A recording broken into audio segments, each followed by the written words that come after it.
ఈ నర్సన్పేట పరిధిలో ఉన్న ఇది మాతృవ్యం చూడండి. ఇది ఎలాగుంది, మా మదర్ గారు చనిపోతే చూడండి ఆ చీకటి గదిలో పడి చనిపోయారు. అప్పటికి మేము ఆ బాక్సులు తెచ్చుకున్నాం, 9,000 ఖర్చు పెట్టి. ఆ బాక్సులు తెచ్చుకున్నప్పుడు కూడా తాళాలు ఇవ్వలేదు, అక్కడ పడేశారు. మార్నింగ్ ఆ బాడీ ఏమవుతాయి చూడండి. మీరు తదనంతరం రేపు అది తీసుకెళ్లి మీరు మరి దాన ధర్మం చేయాలంటే అది స్మెల్ వచ్చి మేము ఎంత ఇబ్బందులు పడతాం.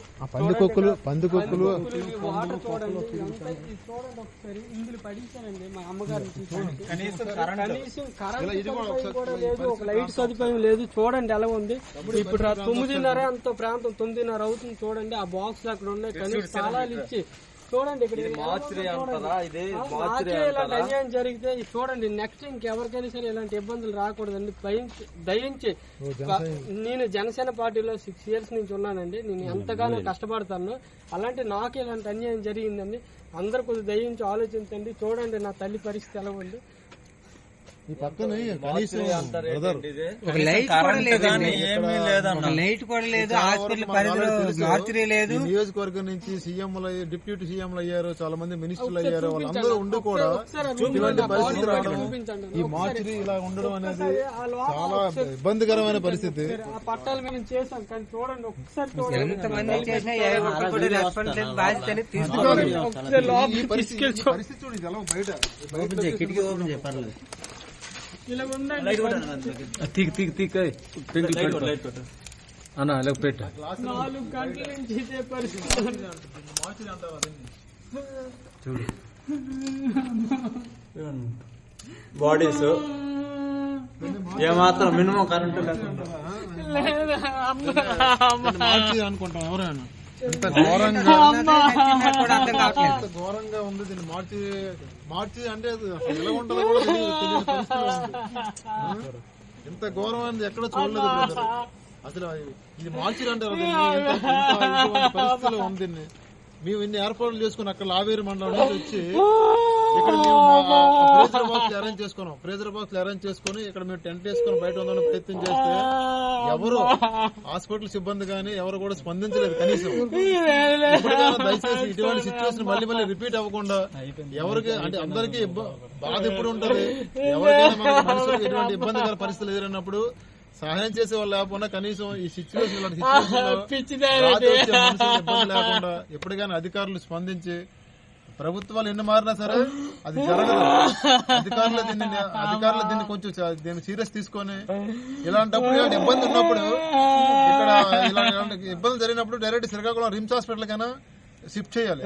ఈ బాడీలు ఇలాంటి దగ్గర పడేసి ఈ షెడ్ లో ఒక మూల బండి సెట్ లో పడేసి మీరు ఎవరితో చెప్పుకోండి, ఏం చేస్తారో చేసుకోండి, ఎలా చేస్తారో సావండి అని చెప్పేసి తాళాలు వేసుకుని ఎవరి పంట వెళ్ళిపోతే మేము ఎక్కడి నుంచో వచ్చి ఇక్కడ ఎక్కడ ఉండాలి, ఇక్కడ ఏం చెయ్యాలి, ఇటువంటి పరిస్థితి ఎవరికి రాకూడదు అనేది మాత్రం. అలాగే ఇప్పుడు ఇక్కడ వచ్చి మేము ఇక్కడ రాగానే మొట్టమొదటి రాగానే మేము చాలా మంది ప్రయత్నం చేసినప్పటికీ ఎవరు స్పందించలేదు. అలాగే మా నియోజకవర్గ ఇన్ఛార్జ్ విశ్వసేన్ గారికి మాట్లాడగానే వెంటనే ఇక్కడ ఇన్ఛార్జ్ అయినటువంటి ప్రవీణ్ అన్న గారికి వెంటనే కాల్ చేసి మాట్లాడారు. ఆయన సాయంత్రం 6 గంటల నుంచి ఆయన ప్రయత్నం చేస్తూనే ఉన్నారు. ఫ్రీజర్ బాక్సుల విషయంలో గానీ, తాళాల విషయంలో గానీ, పనుల విషయంలో గానీ. ఈ మార్చురీ అంటున్నారు, కరెంట్ లేదు. కనీసం కరెంట్ లేదనే విషయాన్ని కూడా ఇక్కడ అధికారులకు గుర్తుందో లేదో తెలియలేదు. ఇది మార్చురీ అంటారా? ఇది మార్చురీ అంటారు. ఇదే ఒక ఘోరమైన పరిస్థితి ఎక్కడా లేదు. ఇటువంటి సిచ్యువేషన్ ఇలాంటి సిచ్యువేషన్ లేదు. సరే ఆయన ఎంతో ప్రయత్నం చేసినప్పటికీ ప్రవీణ్ గారు కనీసం ఎవరు రెస్పాండ్ అవ్వలేదు. దయచేసి ఆయన మేము కోరేది ఒకటే, ఉదయాన్నే వచ్చి ఇలాంటి పరిస్థితుల్లో ఒకసారి మీరు ప్రభుత్వం దృష్టి తీసుకెళ్లాలి, ఇటువంటి రిపీట్ అవ్వకుండా చేయాలని ప్రవీణ్ గారిని కూడా మేము విన్నవించుకుంటాం. దయచేసి ఆయన ఉదయాన్ని ఒకసారి వచ్చి ఈ సైట్ విజిట్ చేసేసి ఇక్కడ ఉన్న నాయకులందరికీ కూడా బుద్ధి వచ్చేటట్లు దీన్ని పరిష్కరిస్తారని ఒకసారి మనస్ఫూర్తిగా కోరుకుంటాం. ఈ నర్సన్పేట పరిధిలో ఉన్న ఇది మాతృవ్యం చూడండి. ఇది ఎలాగుంది, మా మదర్ గారు చనిపోతే చూడండి ఆ చీకటి గదిలో పడి చనిపోయారు. అప్పటికి మేము ఆ బాక్సులు తెచ్చుకున్నాం, 9,000 ఖర్చు పెట్టి. ఆ బాక్సులు తెచ్చుకున్నప్పుడు కూడా తాళాలు ఇవ్వలేదు, అక్కడ పడేశారు. మార్నింగ్ ఆ బాడీ ఏమవుతాయి చూడండి. మీరు తదనంతరం రేపు అది తీసుకెళ్లి మీ మధ్య దాన ధర్మాలు చేయాలంటే అది స్మెల్ వచ్చి మేము ఎంత ఇబ్బందులు పడతాం. పందికొక్కులు ఈ వాటర్ చూడండి, ఇదంతా ఇది చూడండి ఒకసారి ఇందులో పడించానండి మా అమ్మగారిని తీసుకెళ్ళి. కనీసం కరెంట్ సదుపాయం కూడా లేదు, ఒక లైట్ సదుపాయం లేదు. చూడండి ఎలా ఉంది. ఇప్పుడు 9:30 అంత ప్రాంతం 9:30 అవుతుంది. చూడండి ఆ బాక్స్ అక్కడ ఉన్నాయి. కనీసం తాళాలు ఇచ్చి చూడండి. ఇక్కడ ఇలాంటి అన్యాయం జరిగితే చూడండి, నెక్స్ట్ ఇంకెవరికైనా సరే ఇలాంటి ఇబ్బందులు రాకూడదండి. దయించి నేను జనసేన పార్టీలో 6 years నుంచి ఉన్నానండి. నేను ఎంతగానో కష్టపడతాను. అలాంటి నాకు ఇలాంటి అన్యాయం జరిగిందండి. అందరు కొద్దిగా దయించి ఆలోచించండి. చూడండి నా తల్లి పరిస్థితి ఎలా ఉంది. ఈ పక్కన కనీసం ఒక లైట్ కూడా లేదండి, ఏమీ లేదన్న. ఒక లైట్ కూడా లేదు. హాస్పిటల్ పరిధిలో మార్చురీ లేదు. ఈ నియోజకవర్గం నుంచి సీఎంలు డిప్యూటీ సీఎంలు అయ్యారు, చాలా మంది మినిస్టర్లు అయ్యారు. వాళ్ళందరూ ఉండి కూడా ఇటువంటి పరిస్థితి రావడం, ఈ మార్చురీ ఇలా ఉండడం అనేది చాలా ఇబ్బందికరమైన పరిస్థితి. ఆ పట్టాలు మేము చేసాం కానీ చూడండి ఒకసారి చూడండి. ఎంతమంది చేసినా ఎవరు కూడా రెస్పాన్స్ లేదు. బాధ్యత అనేది ఈ తీసుకోవాలి. పరిస్థితి చూడు, ఇది ఎలా బయట కిటికీ ఓపెన్ చెప్పాలి. ఇలా ఉండండి. అన్న ఇలా పెట్ట 4 గంటల నుంచి ఇదే పరిస్థితి.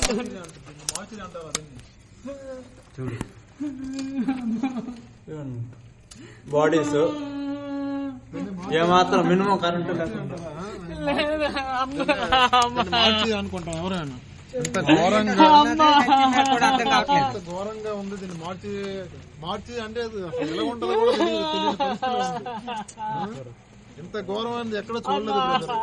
అసలు ఇది మార్చి అంటే పరిస్థితిలో ఉంది. దీన్ని మేము ఇన్ని ఏర్పాట్లు చేసుకుని అక్కడ లావేరు మండలం నుంచి వచ్చి ఇక్కడ మేము ఫ్రీజర్ బాక్స్ అరేంజ్ చేసుకున్నాం. ఫ్రీజర్ బాక్స్ అరేంజ్ చేసుకుని ఇక్కడ మేము టెంట్ వేసుకుని బయట ఉందని ప్రయత్నం చేస్తే ఎవరు హాస్పిటల్ సిబ్బంది కానీ ఎవరు కూడా స్పందించలేదు. కనీసం ఎప్పటికైనా దయచేసి ఇటువంటి సిచ్యువేషన్ మళ్ళీ రిపీట్ అవ్వకుండా ఎవరికి అంటే అందరికీ బాధ ఎప్పుడు ఉంటది, ఎవరికైనా మనకి మనుషులకు ఎటువంటి ఇబ్బందికర పరిస్థితులు ఎదురైనప్పుడు సహాయం చేసే వాళ్ళు లేకుండా కనీసం ఈ సిచ్యువేషన్ ఇబ్బంది